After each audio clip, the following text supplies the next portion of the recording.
Dude, your hand, bro, is just so intimidating, man. Dude, yours is me. No, Every yours time, is. every time I grip up with this is what scares me, right? Every time I come here and I grip up with you at the training, I felt your hand go from like a normal human size to now I can't fold my fingers over. Now my fingers, it's now vertical up. And this thing here has increased in size. All right, guys, welcome to the second episode of the Over the Table podcast. I'm joined here with Tom Ugljesa, and thanks so much, Tom, for being here with me, man. My pleasure, brother. Thank you. My pleasure. Tom is the head ref for Arm Wrestling Australia, and he recently completed his. What did you get? You went to WAF. Yeah, we went to Bulgaria to get certification. Yep. Both Dimmy and myself got it over there, Awesome. And that's a big deal, hey, to get your WAF certification. Yeah, it is. Yeah, it is. You know, it's a lot of training. It's been something I've been wanting to do for many years. Have you really? Have they always offered a WAF certification? Yeah, look, they do. Yeah. You know, they want more referees around the world. They do. You know, if we can keep it consistent, one style consistent around, it's a good thing. You know, but they definitely offer it. If anyone wants to be a referee, hit me up here in Australia.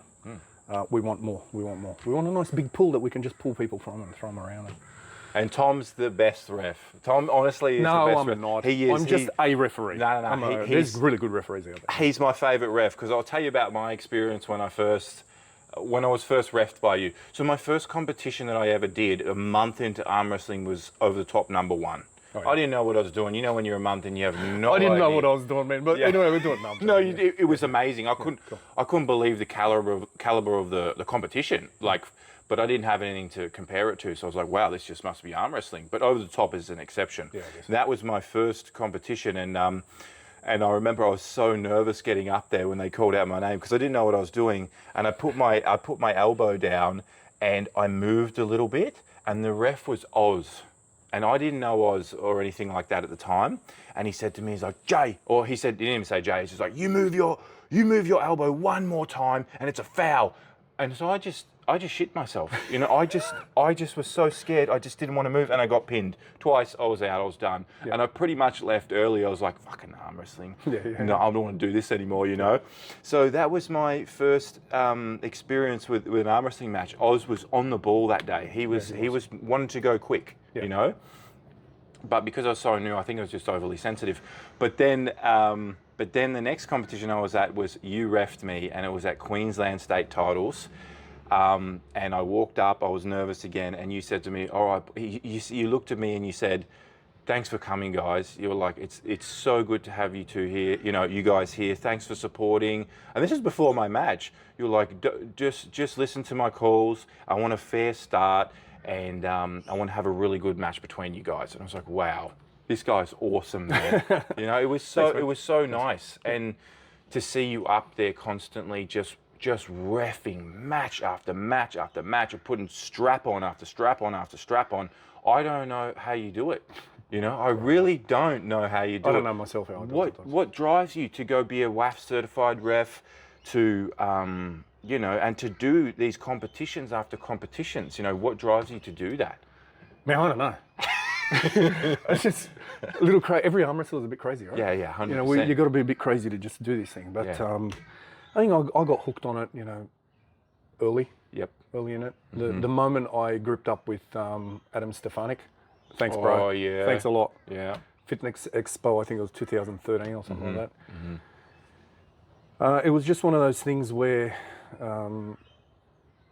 one thing competing, but then I looked at the referees and I saw, a couple of guys needed a hand, so I put my hand up and I said, yeah, hey, I'll help out. Whatever you need me to do. No one asked you. You just said, no, I want to help out. I'll help out. I'm willing to help out. I loved it. I was hooked on it straight away. Within 12 months, I was already refereeing. I was competing. I was doing everything, and it was a bonding thing between my son and I as well. We started arm wrestling exactly together. Really? Same time. We were training at Ryan Bowen's. He was the first guy to teach me how to top roll.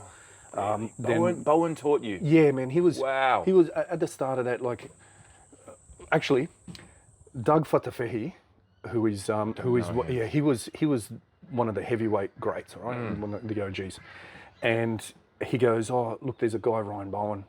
He's out your way. Get in contact with him, right? And when I first started, like, they don't know me, I don't know them. I might be some weirdo. I'm messaging this arm wrestler, you know, hey, can we come over your house, right? Yeah. I'm a rando. Really? And he's not responding. And I'm thinking, I said to my son, Dalton, I go, yeah, they're not gonna let us at their house, like, as if they're gonna show us something, right? About 2 weeks later, I get this message like, yeah, mate, like, we train here and here on this and this time. I show up, and it was like instant bonding with everyone that was training there. And then Saturdays at Roma Street, we used to train in Roma Street Parklands. Roma Street, where's that? In the middle of the city. The middle of the city. People would be walking past. You would arm wrestle randos. You know, Really? some guys are good, but it was, you showed, the sport was shown, you know, like people would see it. And that's what I love about fitness expos and all these things. Get to expose it.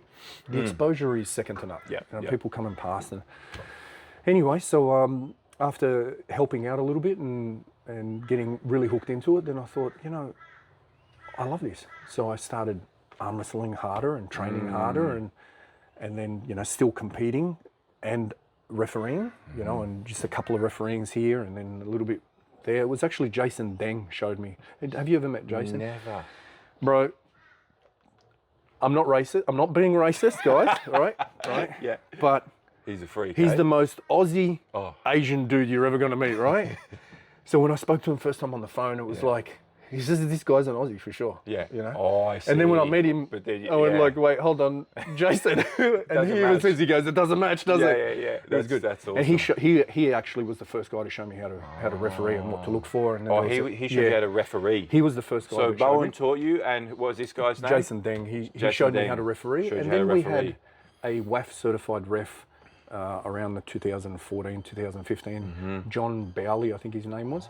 So he showed us as well, but he went back to England and Was he WAF certified? so he got WAF certified over. Was he Australian? He was English. He was just English. here on. I think he was here on a working visa or whatever it was Okay. for a short period of time. Yeah. And then showed a few of us, you know, how to do it all. And Dude, it's so it was good. good, yeah. Because I'm only 4 years into the sport. I'm new to all this, you know. the and to hear about all these stories about how it kind of started up in Australia and the pieces that were, you know, put together for it to happen is really cool. So not only are you a ref, you're an athlete though as well. And I wanted to ask you, Tom is a fierce athlete. Like, he's one of the scariest guys you can ever grip up with. Honestly, like, not many people intimidate you, you know, or me, but you do. Sorry, man. No, you actually do though. You get. I remember one time at Meat Stock, you said to me, Jay, I need you to slap me on the back before your match.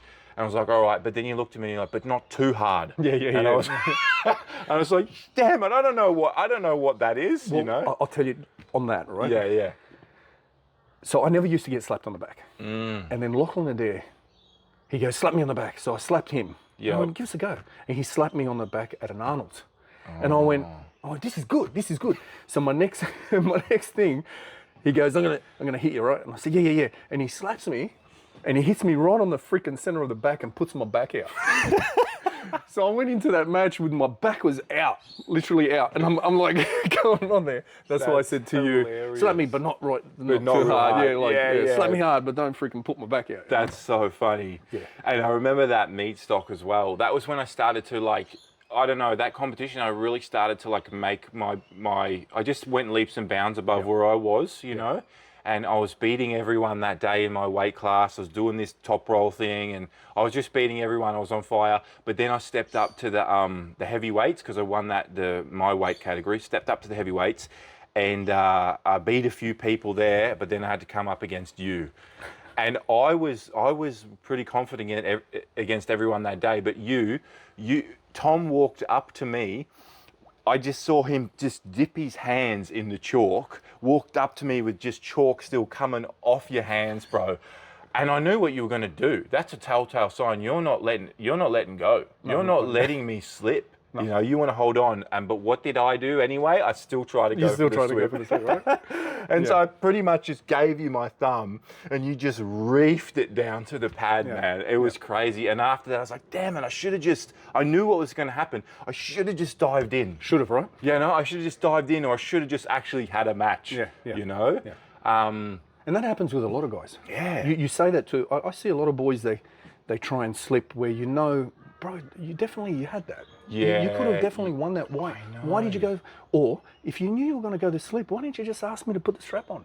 True. I would rather enter and I don't know, maybe prove me wrong or whatever it is, but I would rather enter a strap match out of a ref's grip so that I can, do a little bit of manipulation, a bit of movement. Yeah. And then it goes to refs, but I've already now adjusted that strap. Whereas if you're in a ref's grip and it goes into a strap match, you can't move. I can't do a little bit of movement because now I'm gone, right? Yeah. And that's what I've tried to show guys along the way. And honestly, refereeing, I've learned more how to be a technical arm wrestler as opposed to the training, because the training was I was always on that one move and I was always doing my row, you know what I mean? Just sticking to that.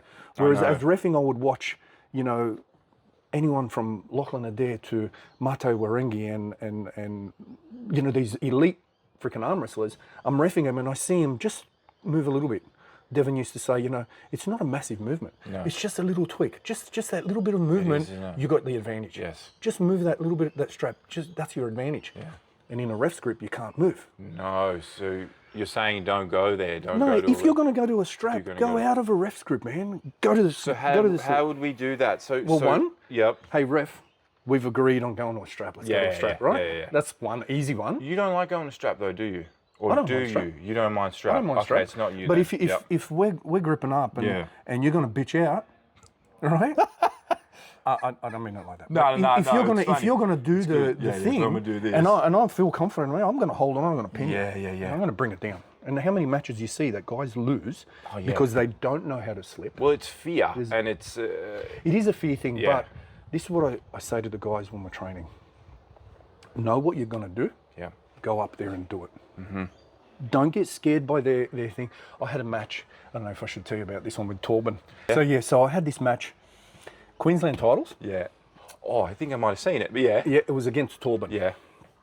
And I think left or right, I don't remember which one it was, right? But I knew Torben's stronger than me. He was training more. I knew he definitely was 100% going to beat me, right? Yeah. But I also knew that he's a super nice guy. Torben, you're a super nice dude, man. He is, right? So I went violent mode, right?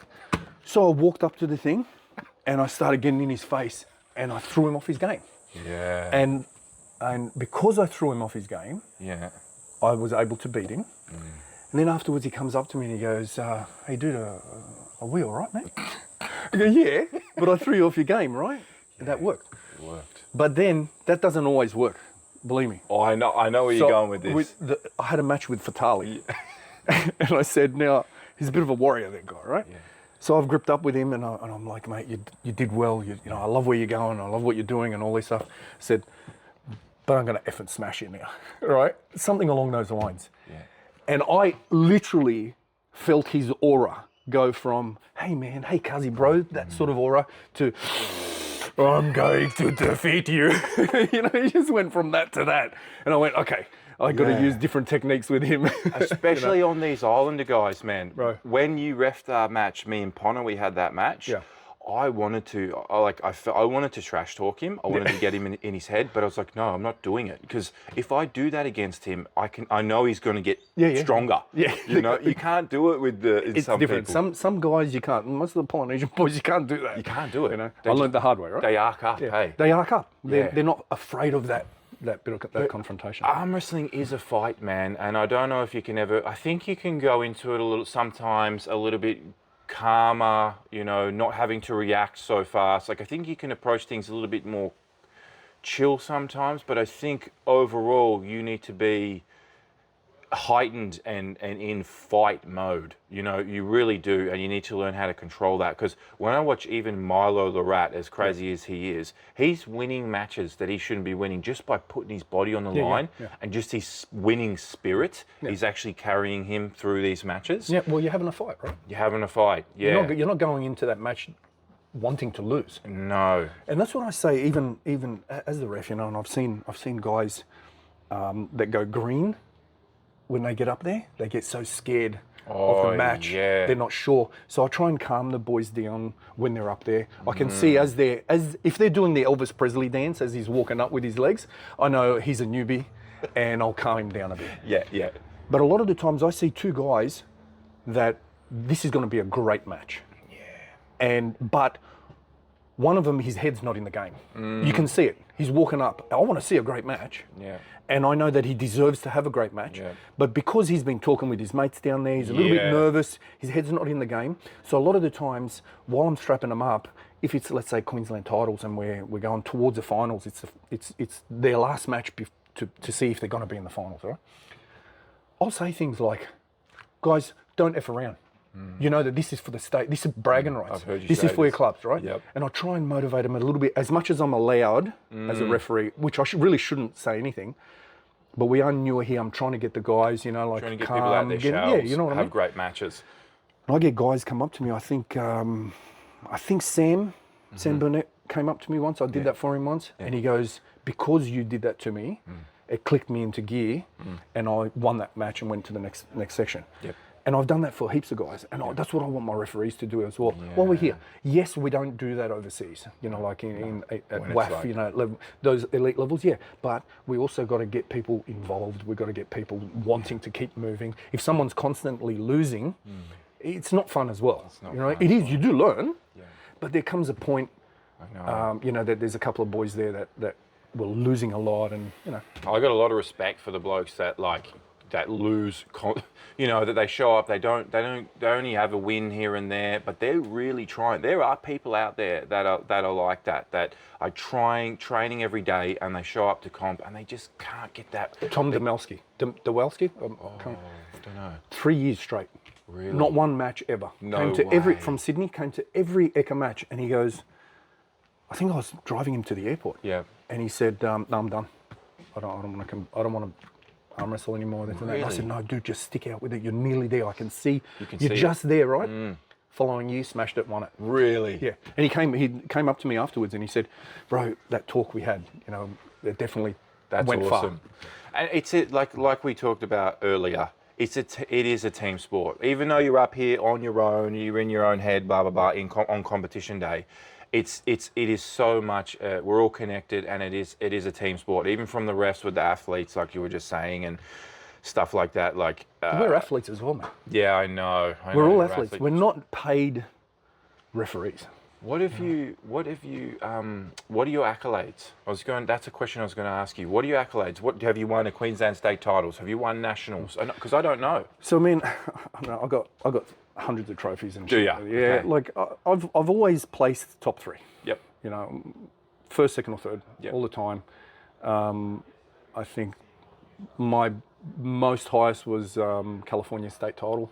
I won that one from my division. There wasn't a lot of guys, but the guys that were on there were YouTube guys. Yeah. It's funny, sometimes you see these YouTube guys or that are on YouTube and you think they're gods. You know, when I went to the States and competed over the first time, I thought, these guys are like elite gods. And then we went over there and we weren't that far behind. We weren't, you know, right up there, but we were real close. Close, yeah. You know what I mean? So when I come back, or when the other guys come back, we go, hey, we're really close. Motivate the guys. The next thing, Mario's over there smashing people. There's, you know, Denny Tesh, Lachlan Adair, Ryan Bowen, like all these guys. We're smashing them over there. So my accolades are, I've won and lost many. I've had a lot of fun along the way. I've got a whole heap of trophies, but I don't put them up. They're all in a drawer, just sitting there. I'm happy, whatever it is. You don't care about that as much. No, what I love, my things are the friends I've made, helping other guys move forward, refereeing, seeing guys, you know, all happy about, hey Tom, bro, look at this, man, I just won. You know, like, you know, I just did this, you know, that thing that you told me, that really worked out. So yeah, no worries, it's all good. And what do you think Australian arm wrestling needs to get to that, to progress? What does Australian arm wrestling need to progress? You know, on a performance level on the international stage. I think for me, and I've said this in the past, is that even though I've volunteered to ref, and I was taught by a few guys, and along the way, you know, I've learnt more along the way watching YouTube and all that sort of stuff. But when I went to Bulgaria and I saw the level of competition now that I've been in it for a long time, because it was, I think, 10, 11 years since, the last time I went to a WAF massive thing, right?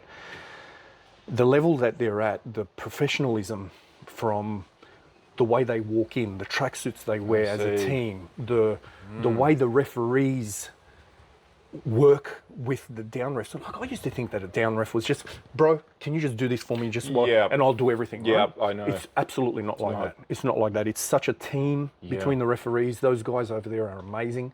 The way they do things. I learned so much. I can't wait till the next one.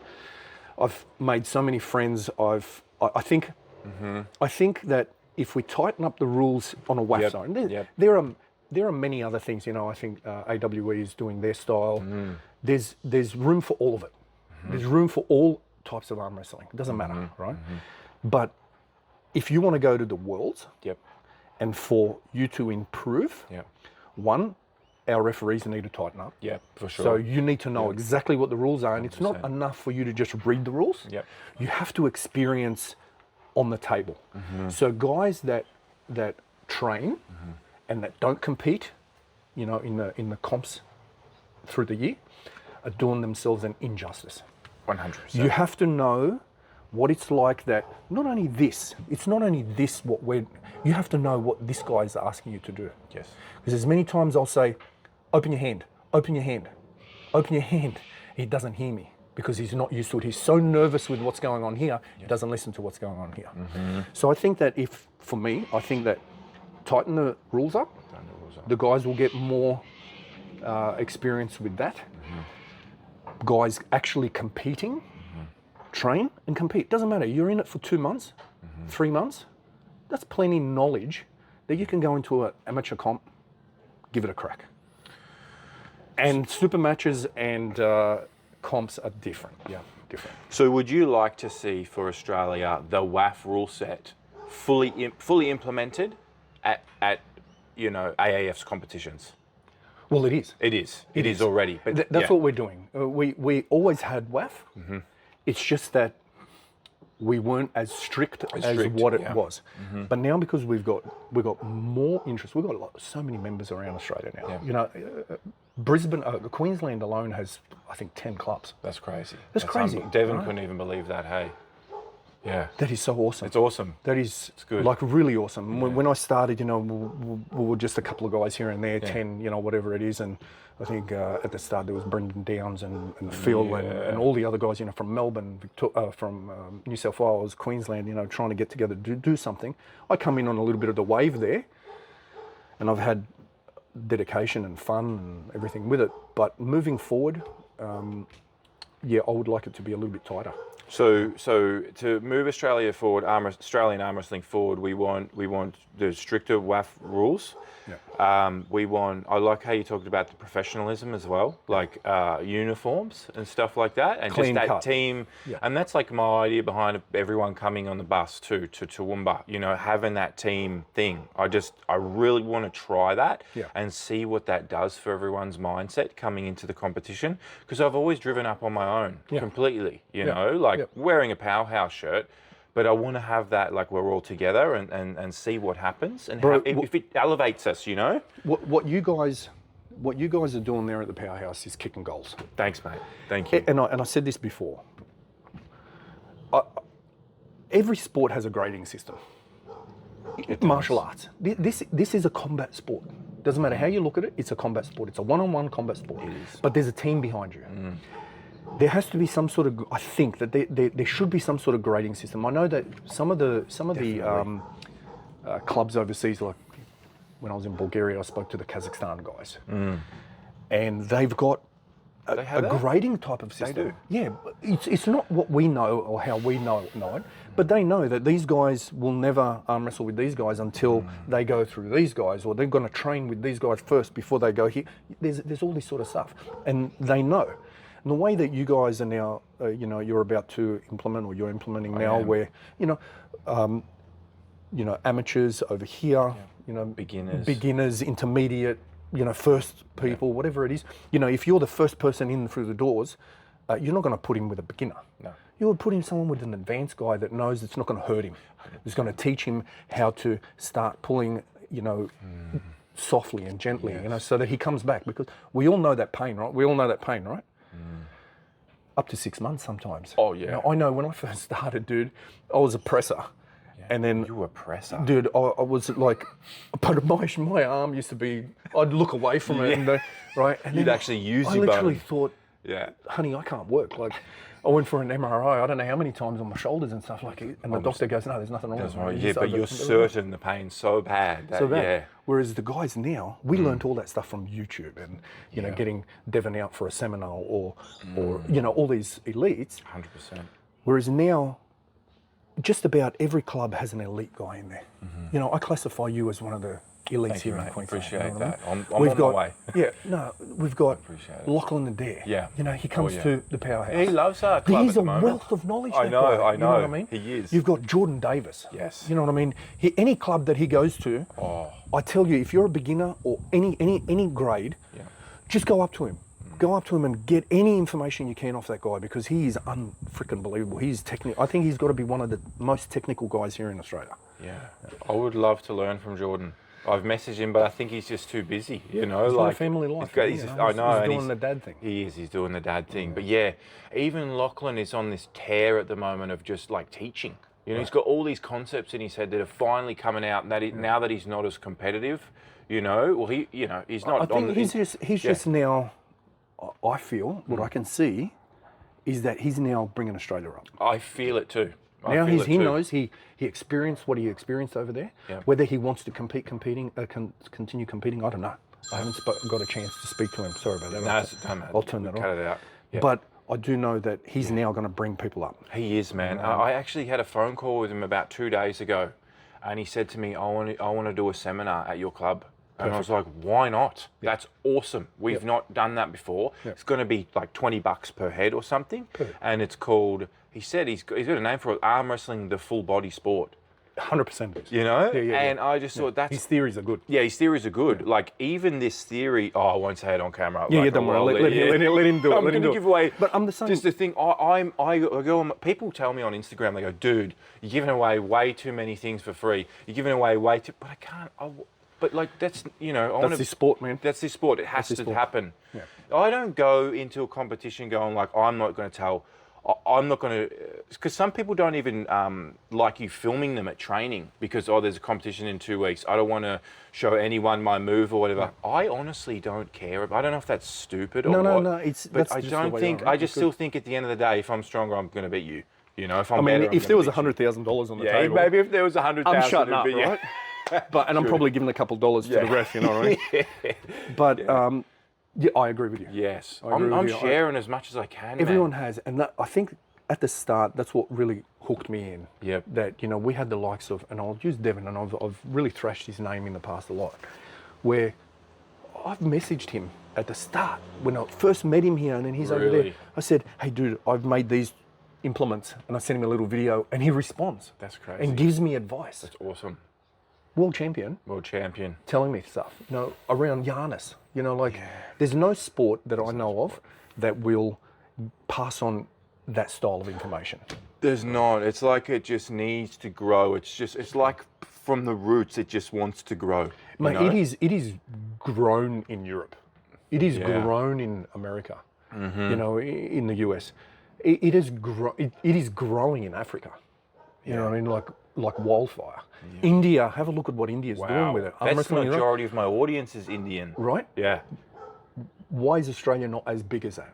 We have grown, man. Since I started from, there might have been 150, maybe something 200 people. I guarantee we've got over 1,000 people now arm wrestling on tables around Australia. How many you reckon? Over 1,000. Over 1,000 for sure. But whether or not they're every day, yeah, or they're guys that come every 3 months, but there's got to be 1,000 athletes out there. Yeah, I agree. Right? I agree. So we just got to get that a little bit more. We've got to get it into schools. We've got to get it disabled side of things. Yep. I don't know where you want this direction of conversation. Disabled? Yeah. Like what direction are you talking about making it go? Well, and I'll bring back Bulgaria again. Yep. Right? I was 100% naive in the understanding of what disabled arm wrestling was about. Really? I had no idea. The first thing that came to my mind Well, what's the first thing that comes to your mind when someone says they're disabled, arm wrestling, disabled? I just think of Simon. You think of a person, a Yes. sit down person in a wheelchair. Yep. That's same what I thought. think. That is the same thought, and Yes. every time I ask anyone else, same thing. There is so much more. But there's more. Oh, yeah, Dude. I see. Amputees, Yep. blind, Yep. deaf, cerebral palsy. Like there's a massive amount of classes You're right. of people. And then I was like, well, how does an amputee, if this guy's missing an arm, how does he arm wrestle you? Well, they've got a system there that they will tie your arm to behind. Do they have a system where... They have a system that if you've got one arm and this guy is disabled in a different way, they tie his arm to the back. No way. I kid you not, there's a special strap They that's got a all been special strap? designed. WAF has done an amazing job with it, and they include everyone. Wow. And that's what I love about the sport, it includes everyone. That's from good. young to old, Yeah. to disabled, non-disabled, it is really good. So when I was over there and I watched and I was able to referee some of that, be a part of it, I'm passionate about that side. Did that give you a different yeah, feeling? it gave me more get up and go. Did it? I think that we need to start to bring these guys. Yeah, how many soldiers have we got that have come from, You're right. wherever? We never hear about them. You don't hear about them, right? No. They're at home. Maybe they're. I know that Home Front. They're doing amazing. It's Yep. one of our major sponsors. They allocate things for our soldiers. But dude, we should be doing that. We should be doing that. We could, if we had a disabled, arm wrestling event, they're fitness fanatics. Yeah. How many guys in the gym I see that is missing a leg or something like that? Yeah. They would love to arm wrestle. As soon as you go like this, Yeah. they're for it straight away. And that same feeling that it gives you as well, just even to the outside looking in, able-bodied people just watching arm wrestling, whatever, they're going to be inspired by that too. They're going to say the sport of arm wrestling it's well-rounded. It's a great sport. That caters for everyone. It's legit. It's legit. You It is know? in Europe, man. Yeah. They do that in Europe. They do that in Canada. There's some referees. I'm not going to say all the names, but they hold those events over there. How do we do it? How do we get? Where do we find these people? What can we do? So I've already started by approaching, a few little organisations around. But all it is approaching an organisation, or knowing somebody that's disabled and then having a talk to them and say, well, who do you hang around? Where do you go? Have you tried arm wrestling? Have you this? And word of mouth. Yep. That's how it's been, word of mouth. We get a couple of guys that can go to all these different events, wherever, find out where there is, some sort of a disabled. Look, we've got disabled basketball. There was a gentleman, Darren Belling, Yeah. on the I think I Sunshine might Coast. have seen that. Yeah, he's an athlete, dude. Yeah, Like yeah. unbelievable. Yeah, they're proper the guy, athletes. like a legit. Yeah, this yeah, guy is yeah. legit, man. He'll dunk it before I can. I can't play the way he does. No. So speaking to these guys that are athletes already and saying, hey, would you like to try this? Yep. Putting yourself out there. Yep. And that's what I'm trying now. I'm hoping to maybe put an event for disabled people, mid, or a sit down comp of some sort, mid this year. Yeah. We'll just see how it goes. Let's do that. Yeah, man. If we need anyone knows of an organisation or an association or whatever that we could approach to to see if there's any athletes that would be interested in this type of sport and competition, let me know. Let us know, and we'll hit them up. Yeah, we're definitely looking to expand in that direction. Yeah, 100%. That's awesome. But even sit-down arm wrestling in general is a different thing for able-bodied people. Yeah. Like when I versed Simon in a sit-down arm wrestle, I'm like, he destroys me because I can't use my body. He's unbelievable. Yeah, he is, He's dude. so strong. Yeah, he's he's so strong. He's strong. It's just because he's. Yeah, look, that's another thing. I know. Simon is a wild. Simon's the most wild dude I've met in my life, dude. He's awesome, but He's awesome. I love it. Every time I'm around him, something crazy happens, dude. Yeah. It's just, every time I go down to Victoria, I go visit him, Oh, yeah? and we Oh, just that's have awesome. a grip up. I see what he's doing, and he's a really cool dude, entertainment, but fiery as hell. Yeah. And just righteous. If he feels that something was not right, Yep. He'll say it. He'll let you keep know. going, bro. I know. 100%. I've been on the arse end of that Yeah. one. Which is all right, and I love that. But love that. but you need it too, So, but of course, no disrespect and blah blah blah. But he's interesting. But Yeah, so we could definitely move down that path as well. You know? The other thing that and I wanted to touch bases on, of course, is men's mental health. Oh, mate, far out. I've been, you know, I'm 53. I've had my highs, I've had my lows. And I've got to say, with arm wrestling, has given me highs. Yep. When I'm low, it's been an arm wrestler that I was talking to that would lift me up again. Yep. And that's what I love about it. That's what I'm also passionate about, you know. Same. I know that when I busted my shoulder. So Phil and I had the same operation, opposite shoulders, full shoulder reconstruction within 6 months of each other. Really? And I went from I was training hard before that. Really? And I was training 7 days a week of arm wrestling, you know, arm wrestling training, a couple of days on the table, 5 days a week of actual bodybuilding training, and then I was working every day. And I fell at work, went to the gym afterwards, created even more injury, being stupid. Yeah. I needed a shoulder reconstruction. So I went from all of that to sitting on my ass, zero. Oh, yeah. And it was a couple of arm wrestlers. I've already spoken to them so many times, Lachlan, Ryan. I don't know where I'd be. I honestly don't know where I'd be because I was in the dumps. Even though, you know, you talk to your wife, you talk to your kids. It's not the same, mate. Like, you know, when you're by yourself, then you start thinking shit. Yeah. You know what I mean? And then when these guys ring you up and go, hey, dude, let's go out for a cup of coffee. Let's just come over random and Gives take you you out. hope. Bro, it just snaps you out of that Snaps you out of it. stupidness. You know what I mean? Yeah, because mental illness, the cause of mental illness is a lack of connection. You know, it's it's a lack of connection, and the way we get out of it, the way people that are mentally unwell get out of it, is to go to church, is to go to be around people. Be around people. I used to really not value connection. I used to say I'm a lone wolf, do it on my own. But guess what?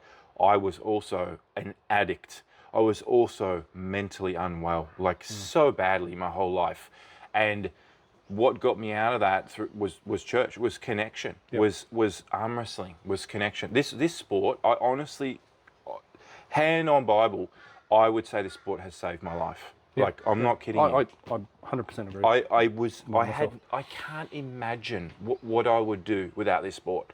What would I be doing? I don't know. Like, I always went to gym and that, but I was always just depressed, anxious, you know, always that going on in the background and using things to self-medicate. And because I didn't know how to deal with it, you know, and there's childhood stuff too, but arm wrestling has given me this camaraderie. It's given me, and I love it so much. Like, there's nothing better than just cracking someone's wrist back. I know, you right? know? The feeling of when you just do it and their wrist goes back, that's an antidepressant. Having that battle. Yeah, having that battle. Still being able to walk off the table afterwards and give you a hug, have a drink, whatever it is. You know? From the moment I found it, I was making little wrist wrenches at home and I didn't even know what I was doing, but it just occupied me and it just, my love for it grew. Yeah. And I want other people to have that same thing that I had with it, you know. And I'm sure there's a lot of men, like you said, that are mental illness and the suicides every week, like 6 men. That's crazy, every right? week from suicide. That's insane. Higher. It's higher than women. Yeah, way higher. I'm not saying that you ladies are not having issues as well. I'm not saying that. But what I'm passionate about the men's side of things. Definitely. And you know, we're definitely falling short somewhere. There was a podcast I listened to the other day, and the guy just mentioned, you know, that even though some of the men do reach out, they still commit suicide. Yeah. And they're like, so what is it when they reach out? Well, I'll tell you that we're falling short on many fronts, even when it comes to reaching out to some of those organisations. When I'm a facilitator for that on building sites, right? When I've rang those phone numbers, and they're doing amazing jobs, so please, I'm not putting you down or anything like that, right? Of course. But when I did ring them, it took 15 minutes to actually get a handler on the other line to be able to communicate with this gentleman. Now, I know that if that was just a rando ringing up, he's not going to sit on the line for 15 minutes. So if you had, you know, arm wrestling, for example, as a connection point, And then these guys, okay, so you've got on the phone, you've spoken to someone, hey, talk to these guys. Hey, look, we're Wednesday nights, we're training, come down, have a bit of a chit chat. Saturday, we're doing this, come and have a chit chat. It starts to, I think that even though you can talk to someone on the phone, I think that you need to allocate them to some area, go somewhere. I think so. You know what I mean? And I think that martial arts, well, it's an art. Arm wrestling, is that one of the avenues. I'm not saying it's the be all and end all. No. But God damn it, it's pretty good, man. It's pretty damn good. Yeah. It's the best thing you're going to get, man. You're connecting your mind back with your body, and with everyone else. And with everyone else too. You're letting it out. I don't know how many guys have told me their life story over an arm wrestling. I'm training. I've just got there. Yeah. We're starting to train. 45 minutes later, he's spilt his guts and everything. I'm okay for it. If you want to, I'll listen all day, dude. Yeah. We'll go for a cup of coffee after that and keep talking. I don't mind, man. Get it off your chest. Awesome. Yeah. That's what I'm passionate about as well, bro. Is like, and I guess that's why you having that responsibility of not just being an athlete but a head ref. It's responsibility, and it makes the sport mean something more to you. Because when Vitali handed over the reins to me to be club captain, I just started forgetting about myself, like I wasn't just an athlete anymore. It was about like making sure everyone was safe, learning the right technique, and taking on responsibility has given me just a whole new love for arm wrestling as well, Yeah, So, it's different. It's different. But it's great. Yeah, even with being fair, with the reffing side of things. Have I stuffed up along the way? Hell yeah. There's some matches where I've been shown the match and I go, how the hell did I miss? That was that elbow was off for like 5 seconds. Have I stuffed up? Yeah. A lot of the times, own it. Be a man about it. Okay, I made a mistake. Sorry, let's recall it. Let's start it again. Whatever it is. Even in life, you make a mistake, own it. Move on. Don't dwell on it. Yeah. What you can't change what's in the past. No. You can just do what here and now. You can look forward to the future, but you're here now. Be in the moment. I agree, mate. I agree. Now, can you show me how do you rip my thumb off? Because I know you lock. Yeah. I know you lock down someone's. Do you know what I'm talking about? Yeah. Can you show me that? Yeah, I can absolutely. So I don't know how you were doing it. So you know who's going to slip, right? Even if it doesn't. So when you chalk up, like I see guys chalk up here and chalk up here, you chalk up in the area that you're going to be gripping up, right? You can chalk the whole lot, but I know that is the point that I don't want to slip. So now there's like a ball here, a knob, right? So the bone here is narrower than what this knuckle is, right? So you bury that inside there, but your same bone pushes right into that bone, right? So now it's like a, I don't know, what would you call that ball? Like a doorstop of some sort, holy shit, that is a bit of a doorstop too. And then when you close your thumb and lock in, you make sure that you're locking in not on the thumb, because you know how everyone wants to go high. So I want to get high. Like everybody wants height, right? Yeah. But I know that, okay, I'm not going to beat you on height like that. So I'm going to lock in on that thumb. Now, when I lock in, I squeeze, I pinch it tight, right? I pinch it tight. And then when that comes over on the thumb, I not only push my thumb down, but I reach my finger over the side of the thumb and bring it over. Oh my goodness, I feel that. So just so you guys can see, I bring it over, lock it in, and then pull it tighter. Do you have your phone? Can I take a film of this? Yeah. You want to do it later? No, then you send it to me. I can use it as B-roll. Yeah, So of course, if I get that, you send me this over Facebook or whatever. Yeah. And we'll go video. And this is those techniques. I'm not saying that you can share. I don't know how you want. It's ready to go. Yeah, beautiful. We'll go video. Yeah. All right. So show me this. So one where we're locking in tight, so bone against bone there.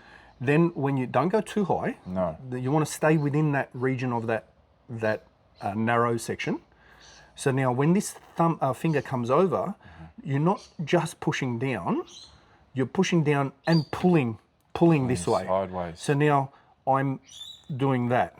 Oh, if you guys... So this can be loose, so I can still do that if I want, or, that, but I'm locked in here and I'm around that thing. So now you can't pull that thumb out. So if I go to slip, this is what happened. Yeah. That grip you had was and all it is, I'm just going to release a little. Yeah. All it is that that part of the knuckle, that part there where I've got that hinge, goes on the other side of the thumb and pulls the thumb in. And that's how you lock it up. That's beautiful. And nobody ever gets out of that, right? Well, they do, but it's That was so good. right. It's something different. You have so many little tips, man, from being a ref and from being an athlete for so I long. learned a lot of that from reffing. Yep. From reffing, being an athlete as well, and we are athletes, Let me try and do it. So it was. I'm getting this narrow part of my thumb into you like this, and then I'm reinforcing it. So because you're showing me what you're doing, right? And the referee's not going to let you just push it over like that, especially if it's a ref script, right? Yep. So just close your hand down, right? Now you're already sort of there. Now, if you want to be right inside there, you don't have to keep it down. Just lift a little, right? Now you're into that slot, because if you go down here, you're pushing against this knuckle. Oh. Right? So Now you're in there. already Yeah. That's where you want to be. Oh, okay. Right? Now, close your thumb over the thing, right? Okay, now all you're doing now is pushing down. You've got to practice getting that finger just a little bit more over. Yep. Come around a bit. That's the like one. that. There it is. Oh, I've really See got that to get there? around. Now you've pushed it in, now you've locked it in. Yeah. You've got to get it over. Got to get it over. I see. You've got to get it over to pull it back. Let me see your hand. It's not much You've bigger. got freaky hands, dude. It's not much bigger. You have freaky hands. Well, the same I size. think the craziest thing You're about your fat ass. hands is your thumb. Yeah, the thumb is a little bit weird. It's mutated. Yeah, dude. I know. It's a bit of a big- double mine, bro. Yeah, I know. You're a mutant. Thanks, mate. I'll take that as a compliment. Arm wrestlers are mutants, though. I struggle to straighten my arms nowadays, man. Like my elbows are getting cooked, Bro. I walk like this, like a You're mutant. definitely growing up. You don't want to go. Oh, I want to look like that guy. No. Look at Devon, like he's unbelievable, but he's freaking walking around with. Dude, have you seen the size of that guy, man? I've got a photo where we're doing this together, and he's next to me, and we're doing this. The craziest thing about him is the bottom. I'll put the photo up. The bottom of his elbow is like a knee. It's like it is. My elbow is this wide. The bottom of it, his is this wide. Yeah. Legitimately, it's crazy. Who's gonna? We'll go for another 10 minutes. Well, we can keep going all day. Let's not. All right, sweet. There's nothing. So what's the AAF got against the King's move? It's not the AAF. It's not just the AAF. It's a world thing. Yeah. It's a stupid question. I'm going to ask it to everyone. Yeah. Look, I don't even know where to go with that one. I love asking it. When It's I've so seen funny. you do On the left, I can do it. Not right, but left. whatever it is, left or right, right? Yeah. I see you do it, right? But that's not the King's move to me. Oh, it's not? I don't. When I'm kind of out here like this? Yeah, you're in a top roll position, right? True, like yeah, I you're open a out, bit, but yeah. your arm is still bent. You're still there. You're not. I've seen these guys with the King's move. They've got their elbow fully straight. Yeah, right. And they're I get the pronation part of it when they're down there. Yeah. And they're able to pronate while their arm is straight. Yeah. And then that cracks the other guy, and then by doing that, I get it. It's a tool. It's a tool, right? It's an ugly tool. Yep. But it is a tool to use, right? Mm-hmm. I don't feel that. And watch your matches. I might be wrong, but I feel like you're just still in a massive top roll. I've never. But you're extended out, but your elbow's not fully straight. No. You're still kinked. You're still in there. Yes. I don't feel that that's a King's move. Do you want to feel it? No, I don't. But sure. Left, is it? Yeah, left. I'll tell you, the training for being a referee, and just was it brutal?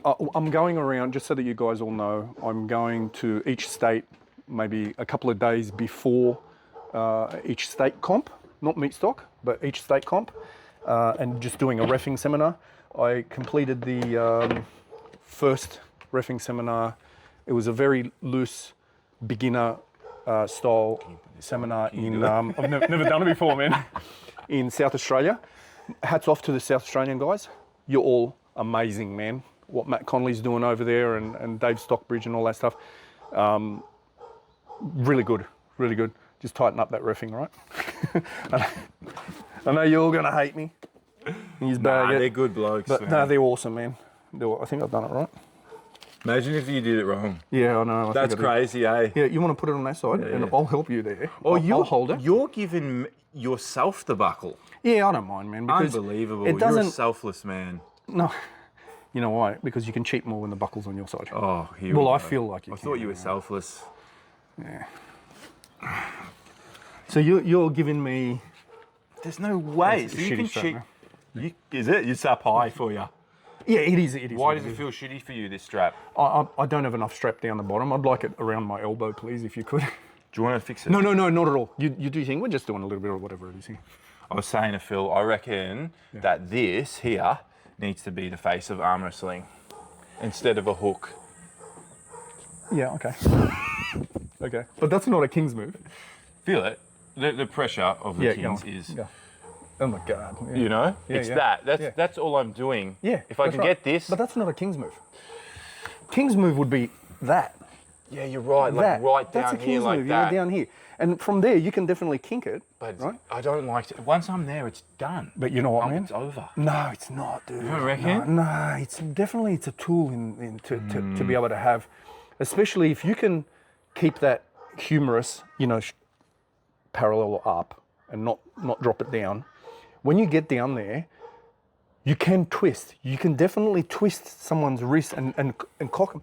And once they get cocked that little bit, even if they're starting here and they get cocked a little bit, it kind of gets them out of that strength zone, and then you can start working your way up. True. So it is a tool. Yep. It's a bloody ugly tool. And when we're not allowing it, WAF doesn't allow it, so now we're not allowing it. I seen it in WAF. I saw, what is his name? It's this new guy out of Shadara. At the Worlds? At the Worlds. Yep. It's just come out, this footage. I was going to do a reaction video to it, but this guy either has this crazy flop press, and then when he slips or pins the person, if he slips, he gets the strap, and he sets up like this. This is a guy from a Kazakhstan guy. Back like this, and he has this mega top roll. But as soon as he was getting to about here, and he was kind of rotating through his arm a bit, they would stop it. Yeah, okay. So it had to be, let me feel this. Come on, just give me something. What am I giving you? Just give me a little top roll or something. Okay. I want to feel your wrist crack back. Oh, yes! Is that what you want? Yeah, that's what I wanted. That's what I wanted. One more. Oh, I haven't got a lot, man. Come on, Phil. I mean, Tom. Yeah, Let's call you Phil. Oh, yes. Oh, I love it. Thanks, mate. No, listen. Don't worry, I did it to Phil as well on the camera. It's like cold as. Yeah, We're going to drill some holes now. Yeah. Oh, shit, dude. Yeah, look. Yeah, so they're not allowing that crazy twist. No. They say it's dangerous Yeah, position. it is a dangerous position. Do you think it is though?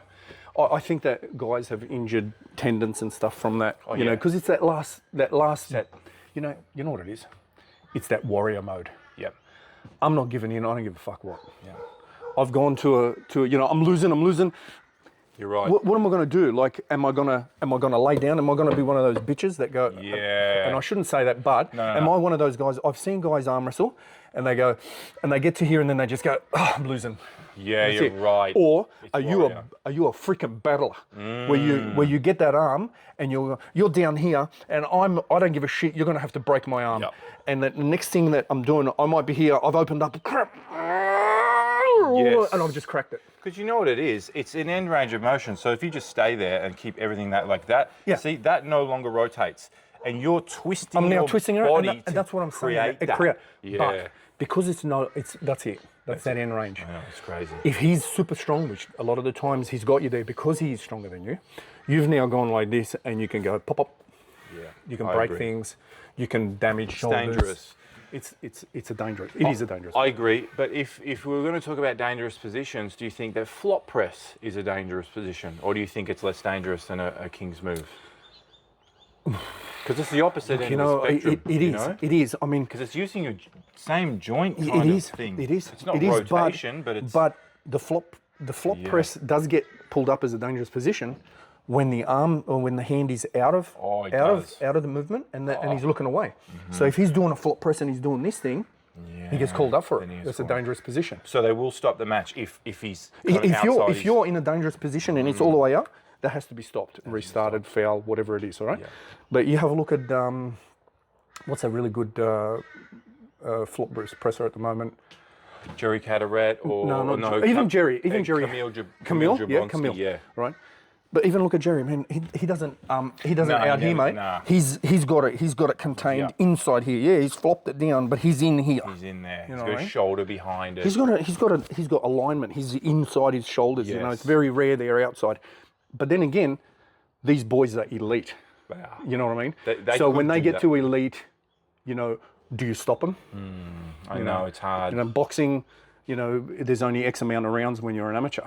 3 rounds up to whatever it is, right? Yeah. Elites are what, 12, 15 rounds? Yeah, it's next level. What are your goals for this year as an athlete? Do you have any goals anymore as an athlete, or is it all kind of focused on reffing? No. I still get in the mix and stuff up someone's day, right? I would like to get more into it, you know, back into the training the way I was training pre-shoulder injury. Yeah, that's your shoulder. Yeah, the right shoulder. Sorry, I shouldn't have even. No, it's nothing. Far out. It's nothing.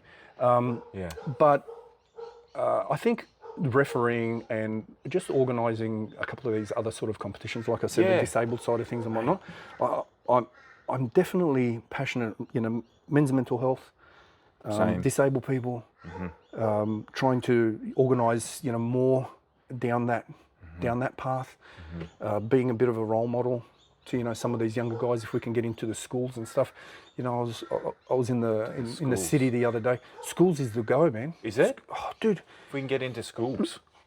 In Europe, Yeah. Eastern Bloc, you can't deny that they are very strong, that they're very good, if not one of the best around, you know what I mean? Yeah, we've got them in the States, we've got them here, we've got them everywhere else. But the Eastern Bloc, for some reason, they're just elite. Yeah. Why? They've got kids, man, that are starting from 6 years old, 7, 8, 9, 10 at school. They're already arm wrestling. They're developing, you know, all those tendons and ligaments and cartilage and freaking everything is just getting there. Yeah. You go up against a guy that's, you know, been doing it from 7 to 15. It's different. Right. Imagine I was grouped up with them overseas, and it's like, this guy's a piece of steel. Really? Yeah, it hurts. It hurts, you know. So this is why we need to, and this is what I'm trying to do at the club as well. It's hard, and it's going to come with something imperfect at the start probably, and then we're going to refine it. But there's going to be like a grading system. There has to be some That's kind a of great idea. There has to be. Yeah. Like, you know, can you properly top roll? Can you properly hook? Is your feet position good? You know, all the way up to things like, do you know how to apply the strap properly? Because you don't want people walking around don't know how to use the strap. You know, like. You know, there's so many things that you can grade, but there's got to be some kind of grading system. Some system. And I really want to keep the beginners together for like 3 months or something. You know. I think that's a great idea. Yeah. No. I think that every club around Australia should have one qualified referee in there and get together, like, you know.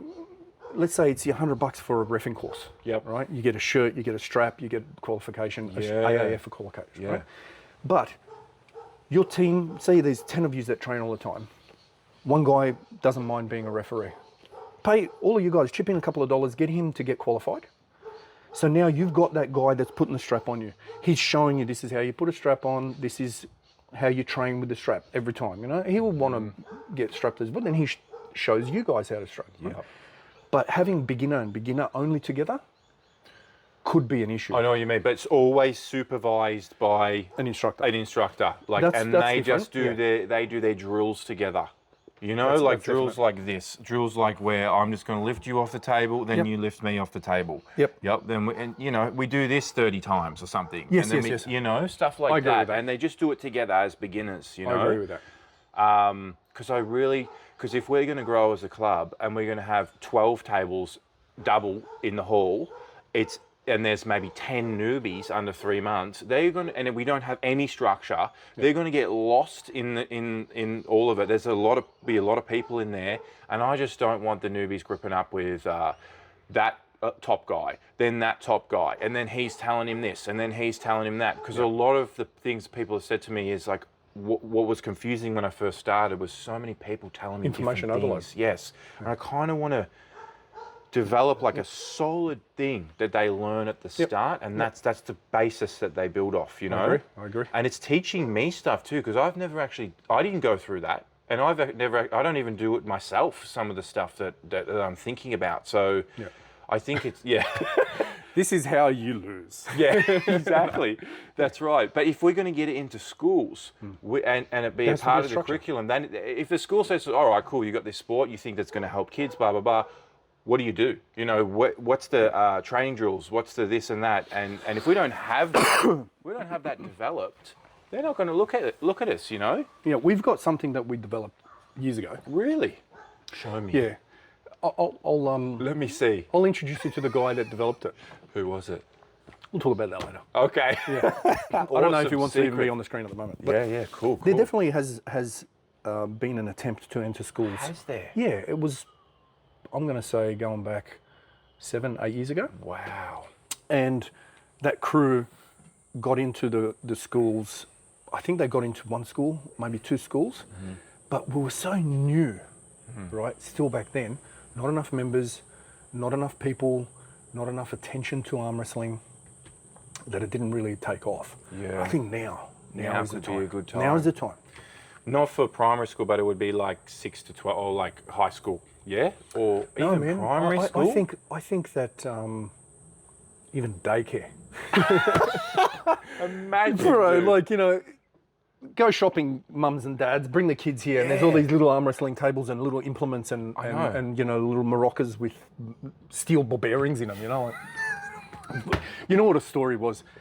You know who Adam Laura is? Yeah, Adam Laura. He's Unbelievable. your arch He's nemesis, I think. Arch nemesis, Yeah. but top bloke. Top right? bloke. Yeah, he's a good dude. Top. Been around for a long time, a lot longer than anyone else has, right? Yeah.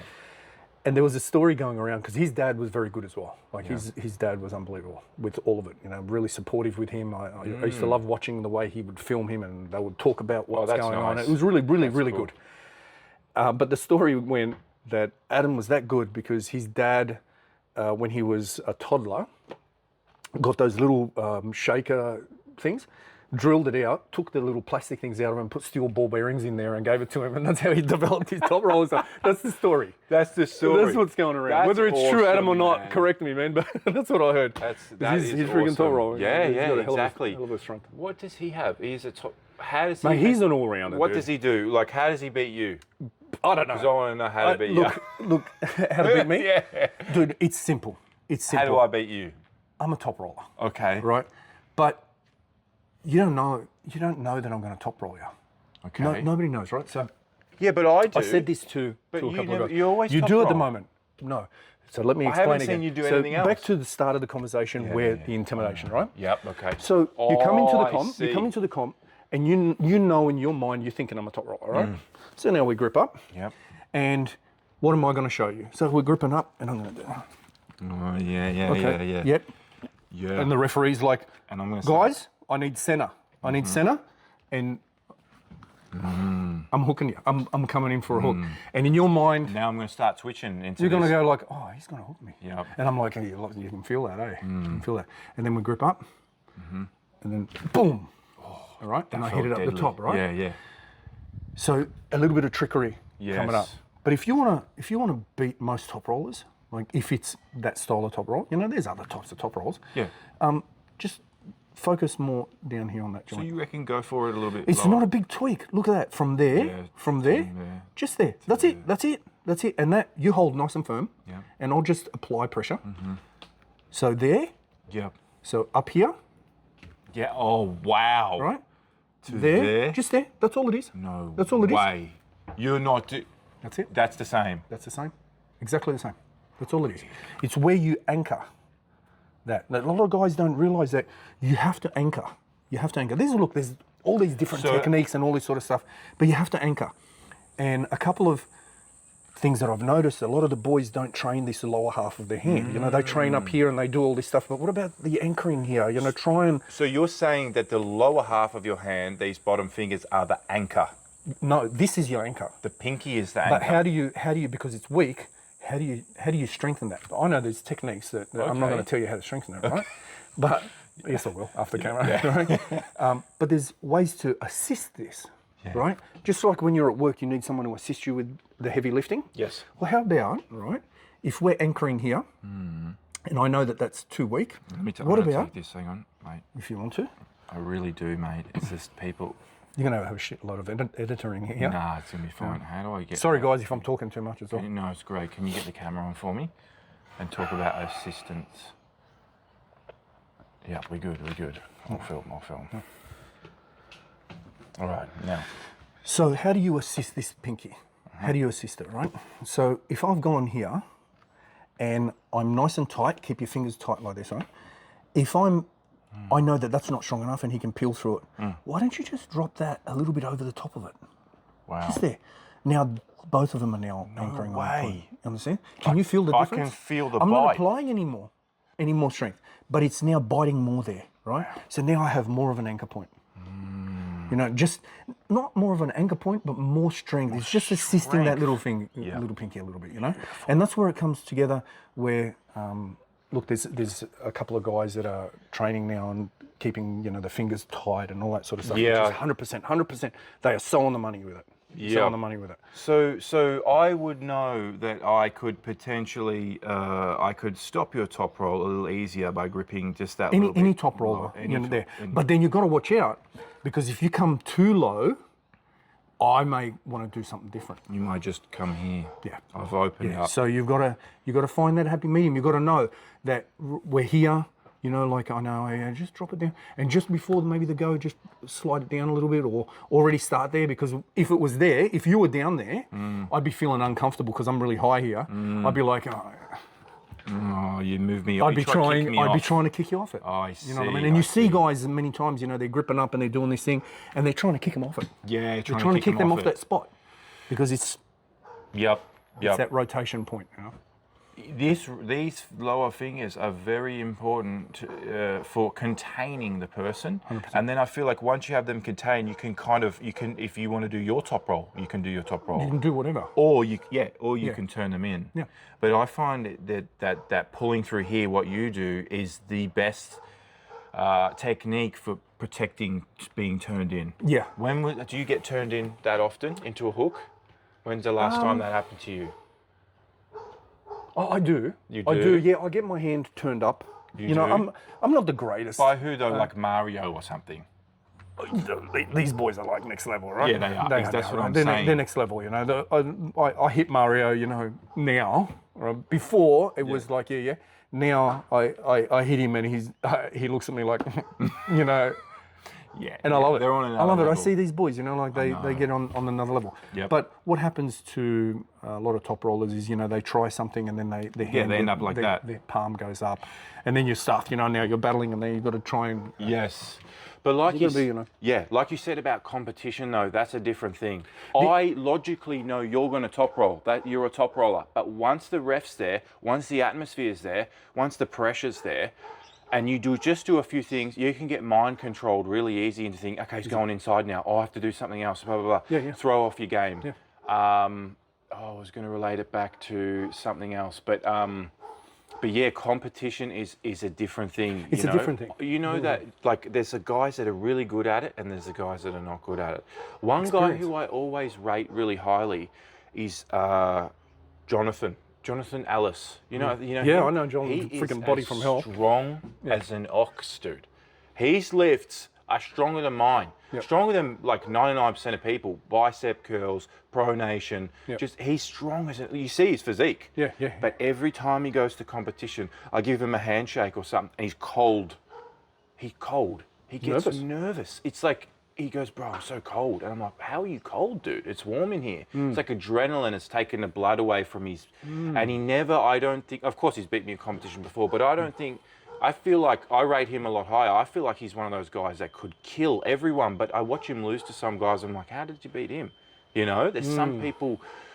It's a skill to be able to put it all together on the day, you know? And once again, it's also how many comps are you onto? So if you only go one comp a year, and you've been doing it for 4 years, 4 comps. Only 4 comps. It's nothing. Super matches, once again, different. There's nothing like coming up to the table, your name gets called, you look over, you go, Adam again. You know in your mind you've already beaten yourself. But then you get in there and you go, oh, I'm feeling good here. Yeah. No, I'm going to take this. And then you do whatever you have to do, or, you know, whatever it is. It's different. Different. Comps are 100% different. And I get these guys like trying to get all the boys to go to meat stock, the younger guys and stuff. They say, Jay, I just, I'm not going to do this one because I don't think my riser lift is good enough for my pronation. It's not there yet. I need 5% more, and then I'll be ready. I'll say, if I miss this, I'll be ready later in the year. And I say to them, no, you're not going to be more ready for something if you miss it, if you don't do it. Yeah. You're going to be more ready for something later in if you just do it now. You need the experience. You do. You learn the most from the competitions, man. That's everything. Everything from the competitions. Yeah, it all comes together on that day. It does. You learn, oh shit, that's my weakness. Like if you just train it, you don't really know where your weakness is. No. Even just table time at the club, you don't really know where your weakness is. No. Even a super match. Even a super match. Mm-hmm. You're coming against the same guy. Yep. Same guy. You're doing 5 rounds, whatever it may be. Yep. It's the same top roll, he's the same, whatever the same At thing club, is. Yeah, it's all the same. You go to a match where you've got, 20 other guys that are doing all different styles, different types of top rolls, different types of hooks, different movements, taller, shorter. With the referees, the pressure. The referee's telling you straight, this is now you can't start like this. You're training like this all the time. You get straightened up, you feel shit. Yes. But it's fair. So train like that, not like that. Yeah, oh mate, I'm really getting annoyed at some of these guys at the club. They practice losing. But they practice the losing portion and they practice the pinning portion. 99% of it. Oh, no. They don't practice ever this here is getting there. Yeah. It's like these boys, they show me how strong they are and stuff, the new guys, and they get in their press and they press, but it's like, mate, I'm allowing you to get there. Like they don't realise that. I know. They don't realise that. Or I let my hand go a bit and then they're strong in the top roll. But it's like, mate, you need just only practice this part to get there. That's it. Otherwise, you're going to go to competition and you're going to straighten them out and they are just going to get smashed. Because this is all that matters. If you win this, you don't even need to have practiced this part. Yep. You don't, because I just sit here now and you will tire and I'll eventually just fall into it. Yeah. Yeah, unless the other guy now is, Yeah. But you're absolutely right. That top 130 is really what you want to be winning. 100%. Once you're there, it's going to be a lot easier for you to continue on, right? Who do you think I should have on the next Over the Table podcast? Who do you think's good? Upcoming athlete, who do you think would be good for me to talk to? Gosh. Dude, I have no idea. Know. Look, there's a whole heap of guys, Yeah. Would you like someone interstate or would you like someone here in Queensland? Potentially someone just here in Queensland because it's over the table. Yeah. Look, I'll do it. You know what? I'll tell you what. Tell me. Fatali. Oh. He potentially might be up this weekend. Yeah. You got to interview him, man. You're right. If anything, he should have been already interviewed. You're right. You know what I mean? I agree. Fatali has to be the next guy. Done. And what's a question that I should ask him? What's one that you would like to hear? Just ask him, what's his next moves? Yeah. What's the next club thing that he wants to do? Because let's get it straight, right? So yes, Fatali and Abraham were really the founders of Powerhouse, am I right? Yes. Okay. Yes, they were. And Abe, is doing his thing now, and Fatali carried the torch on. So really, Fatali is the man, right? Now he's moved up north. What's he doing? Yeah. Pick his brain a bit. Where does he want to go with this thing? What does he recommend? Because he's freaking done an awesome job here. He has, man. Right? He has. I think before you log off, if I can just bring a bit of attention, we've got... One sec. Sorry, Tom. We're still good. Yep. Go. We're still good. Meat stock, if this podcast gets out before meat stock. Yes, it will. I recommend anyone that can go to it. Yep. And after meat stock, I think it's a few weeks, and the Gympie grippers, they're putting on a competition. Mate. And it's going to be the first one for up there. The Gimpies, they've got some sort of a show on. Now, I've got to say, the Gympie boys, you guys are amazing. They are What you're doing up there, Matty, Ruben, you got my full support. Whatever you need, yell out. Don't hesitate. I'll be there. I'm 100% going to be there. We're going to be with a crew. But anyone out there that has a chance after meat stock as well, go to the Gympie boys. It's going to be a great comp over there. It's going to be one of the first. We've got to show our force over there, support one another. I know it's a couple of hours, but let's just do that as well. So I just want to bring attention to both of those. Meat stock, big one. Yes. That's coming up. But the and Gympie boys. is pretty much straight afterwards. I know we've got meat stock, down south and all that sort of stuff. But here in Queensland, not everyone has the opportunity to travel down there. No. Gympie boys are giving that opportunity to guys that can't travel. And it's their first comp. It's their first comp, man. We got to Let's support. make it freaking we big. got to Let's support. make it really good. I'll try get some boys and we'll go up. Oh, I think it'd be great. It'd be great. Yeah. And I was going to ask you. Oh yeah. So I asked Phil the same question the last podcast at the end. I said, who should I interview? He said Tom. And I said, what question should I ask him? And you want to know what his question was? What was Do you know what it is? No. Do you want to do over the top 3?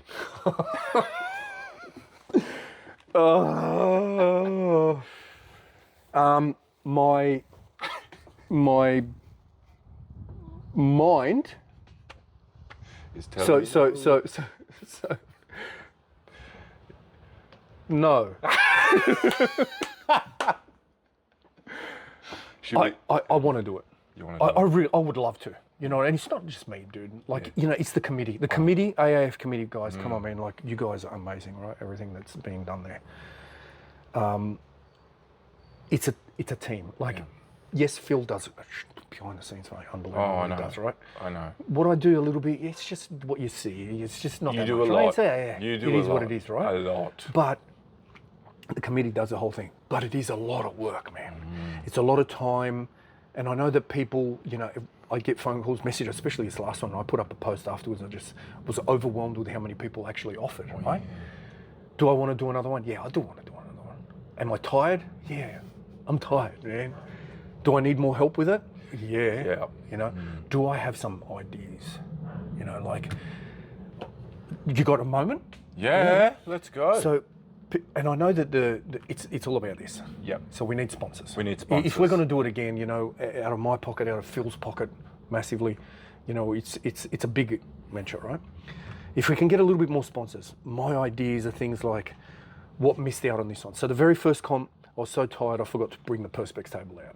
Did you like the Perspex table the way it looked at the end? It was unbelievable. It was cool, right? It was a cool moment. It was brought to our Aussie guys here. I couldn't believe it was happening. Good, right? It was so awesome. Now, what my idea was, but I ran out of that, is imagine that a massive screen around it, filled with smoke, laser lights coming out of it.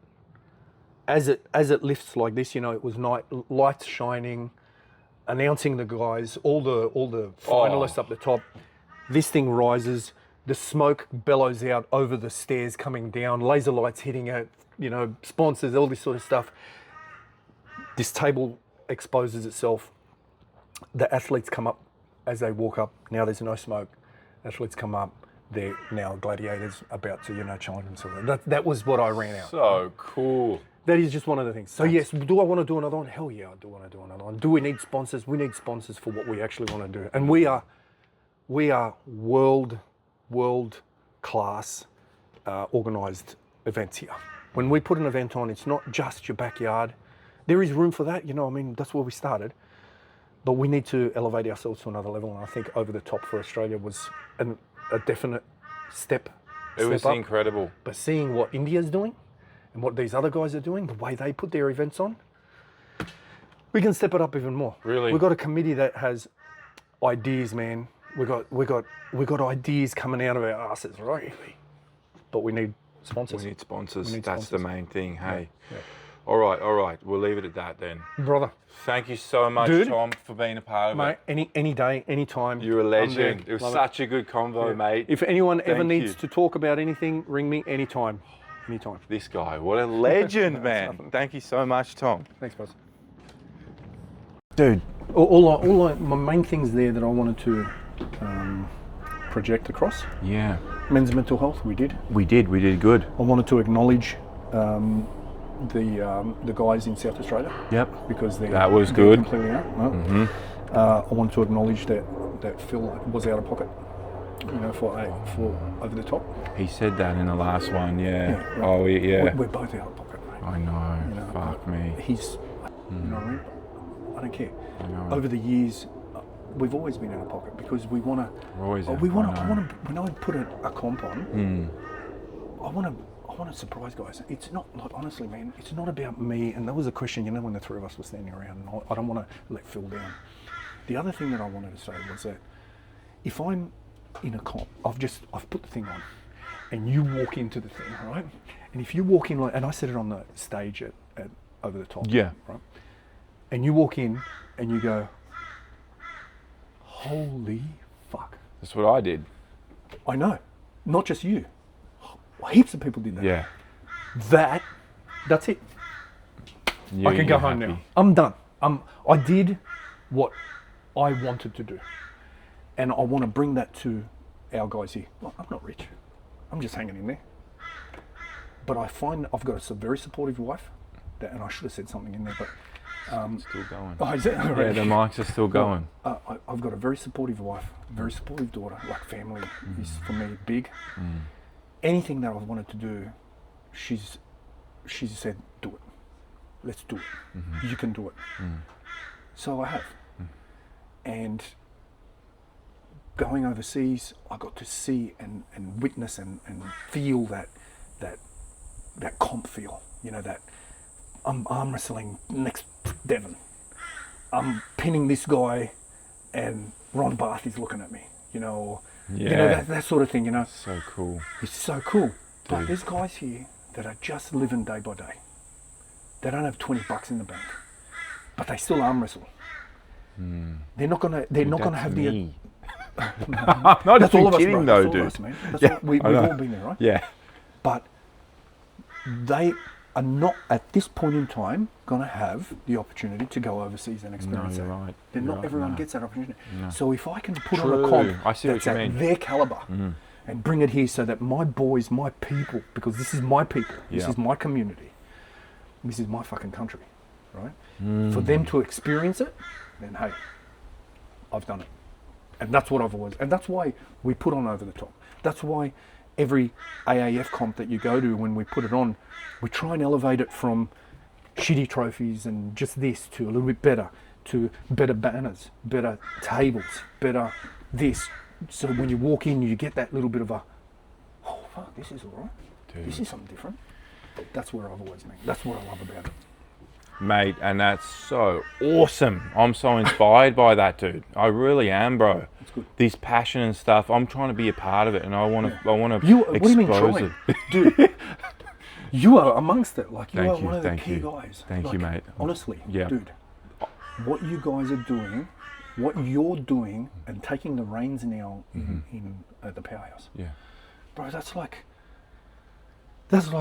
not just a step, that's a leap. Thanks, mate. It's massive. You know what I Awesome. mean? When I see you guys, when I see you putting those posts and the way that you're, and I said this to you on the phone, the way that you're putting these little training little things, right?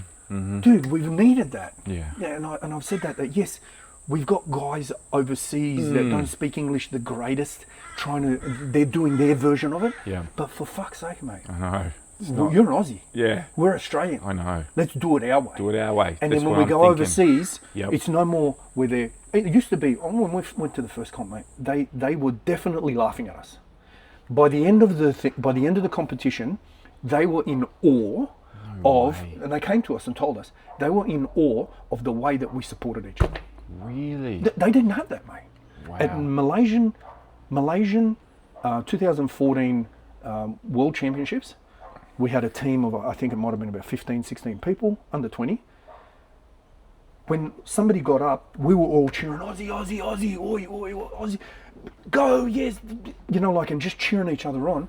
That the Russians, the freaking Swedish, they were looking at us going like, these guys are crazy, but that's so awesome. Yeah. And the Swedes came up to us afterwards and said, we're in awe of you doing that. Nobody does it like that. You know, these guys cheer, but not like that. Because we've come from such, we got to support each other, you know. Yeah. We're so far away, we got to travel so far. But let's do it the Aussie way, man. This is what I'm saying. Why can't we, like, I look at the European, I look at the Kazakh way, I look at the European way, I look at the American way, and I think we need to have our way of training, our way of competing, you know. We've taken pointers, we've learned everything, and it's taken us Yes. years to get to a level. Yep. But I'm telling you, man, I've been overseas. I used to think they were gods. Mm. You look at YouTube and you just think, oh, no, these guys. But bro, we are there. We are not nearly there. Yeah. We are there. Look at Mario's kicking goals. Mario's No, killing it. when he shows up, they're like, oh shit, there Yep. goes the fun, there goes the money, right? They know he's going to win, I know. right? Yeah. But when Lachlan was showing up, Yeah. they didn't know which way he's going to go. He's going to fucking win. Yeah. Even Ryan Bowen over there. Oh, Ryan Bowen's Bro, he's killing it. kicking goals. He's kicking You know goals. what I mean? You're right. I know in the past when Brett Coots would compete overseas, mate, people were scared of him. They're scared of our Aussie guys. Yeah, I know. And they used to should think be, we- though. They used to think we were shit. Yep. They now know that we are there. We are a sporting nation, man. Whatever we do for a population so small, look at swimming, bro. We kill everyone, bro. For the population size to what we can achieve, man, it's incredible, It's dude. because we've got that spirit. We got that spirit. We do. Fighting spirit. Yeah. There's look, we can go right into on another podcast and talk for another 4 hours. We should, though. Bro, I'd be no We'll- problem we'll at any do- time yeah. you want to have a chit chat. Dude, you're a fucking legend, mate.